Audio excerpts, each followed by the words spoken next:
Assalamualaikum warahmatullahi wabarakatuh.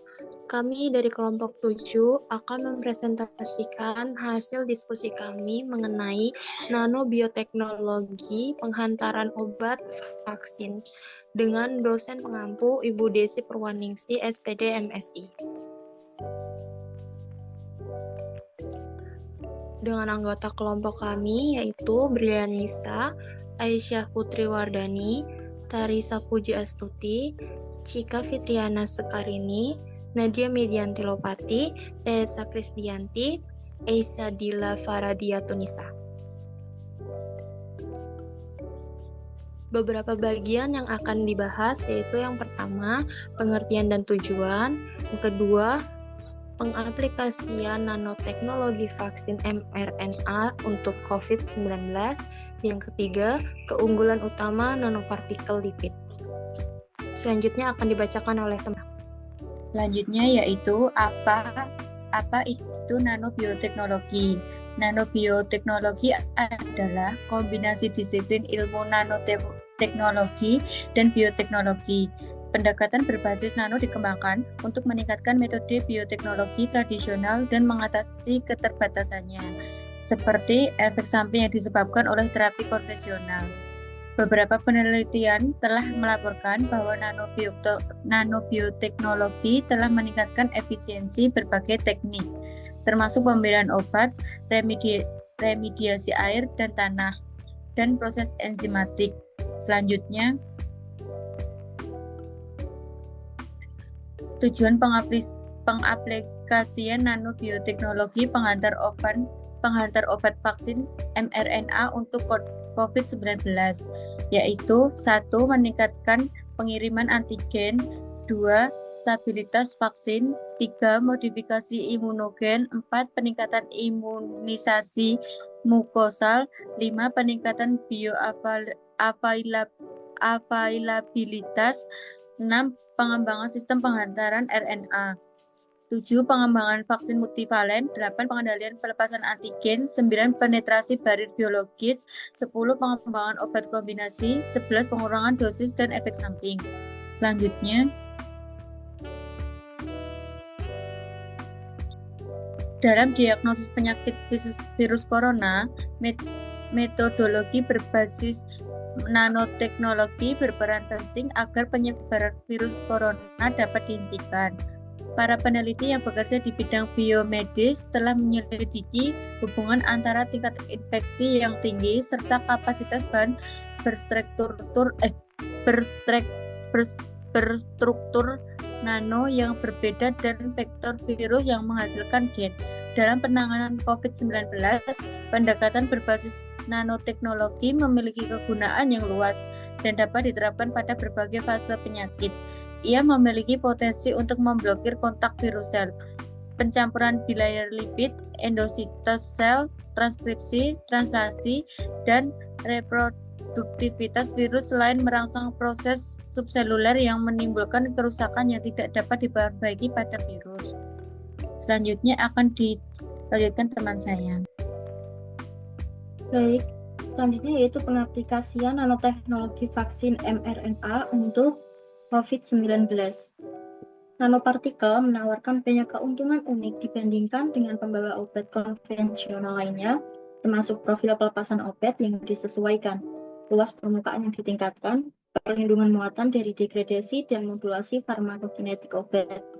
Nanoteknologi telah mempercepat pengembangan vaksin COVID-19 berbasis mRNA yang ditemukan oleh Moderna dan Pfizer atau BioNTech.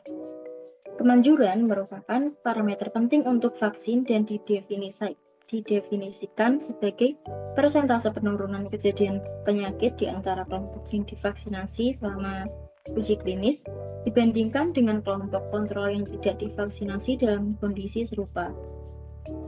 Data primer mengungkapkan BNT 162b2 dan mRNA 1273 masing-masing memiliki kemanjuran 95% dan 94,5% terhadap SARS-CoV-2. Vaksin Moderna didasarkan pada mRNA yang distabilkan dari protein melanjutkan virus dan BNT162B2 didasarkan pada RNA yang dimodifikasi nukleosida dari virus SARS-CoV-2. Berikut adalah gambar dari nanopartikel lipid berbasis mRNA yang digunakan dalam vaksin seperti Pfizer atau Moderna. Nanopartikel lipid dalam vaksin Pfizer-BioNTech dan Moderna memiliki struktur umum yang serupa. Mereka terdiri dari lapisan lipid fosfolipid yang meliputi mRNA vaksin. Komponen utama NLP mencakup lipid seperti fosfatidilserin, fosfatidilkolin, kolesterol, dan pH-related lipids yang membentuk lapisan pelindung dan membantu stabilitas.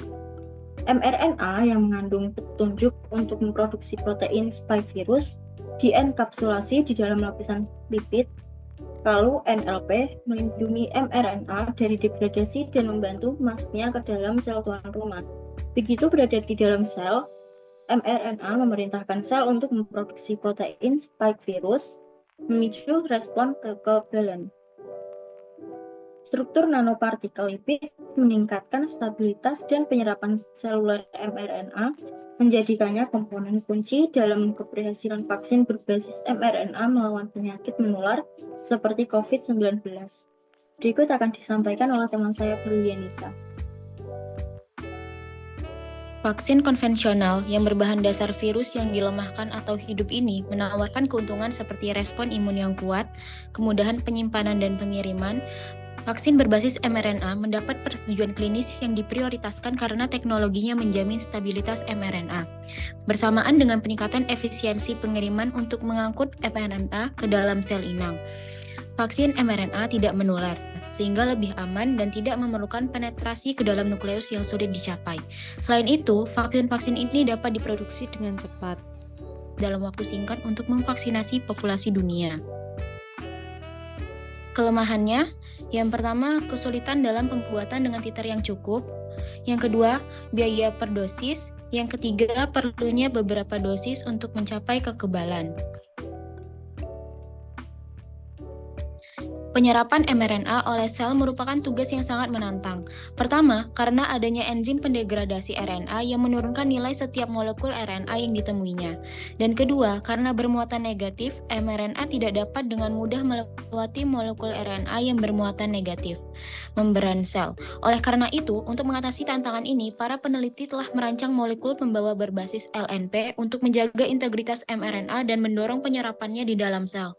LNP adalah sistem kompleks yang membantu pengiriman siRNA atau mRNA secara efektif ke dalam sel inang. Selanjutnya akan dilanjutkan oleh rekan saya.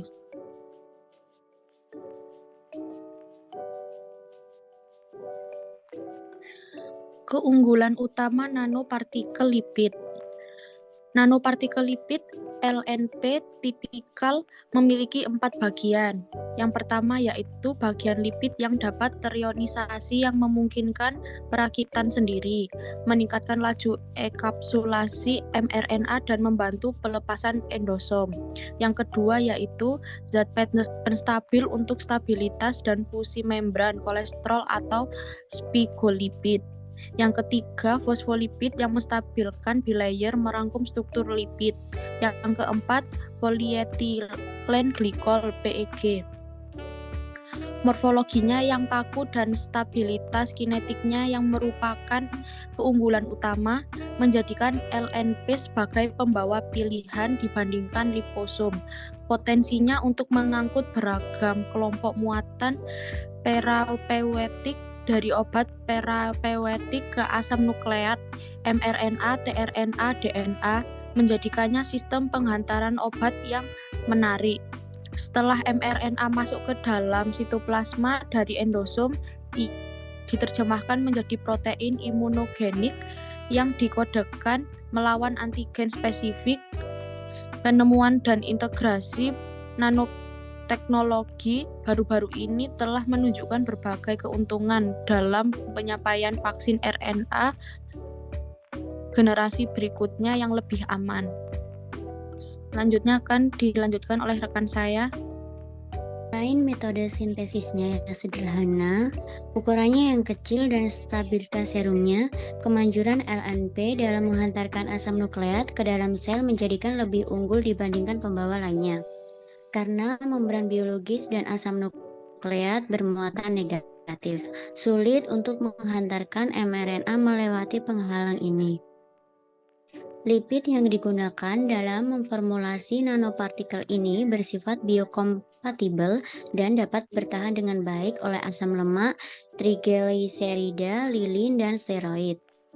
Selain itu, memilih kombinasi pengemulsi yang baik dapat membuat formulasi lebih stabil dengan efisiensi yang lebih tinggi. Dalam hal peningkatan skala industri, LNP menawarkan banyak keuntungan dibandingkan dengan sistem pembawa lainnya, seperti produksi skala besar menggunakan mikrofluida atau percampuran T-junction, stabilitas, dan biaya bahan baku yang rendah.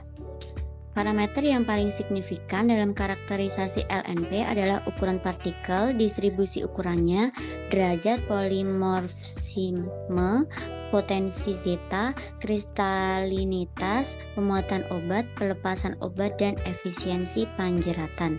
Selanjutnya akan dilanjutkan oleh rekan saya. Baik, terima kasih. Sekian presentasi nanobioteknologi tentang pengantaran obat dan vaksin dari kelompok kami. Mohon maaf jika ada kesalahan kata yang disengaja maupun tidak disengaja. Terima kasih. Wassalamualaikum warahmatullahi wabarakatuh.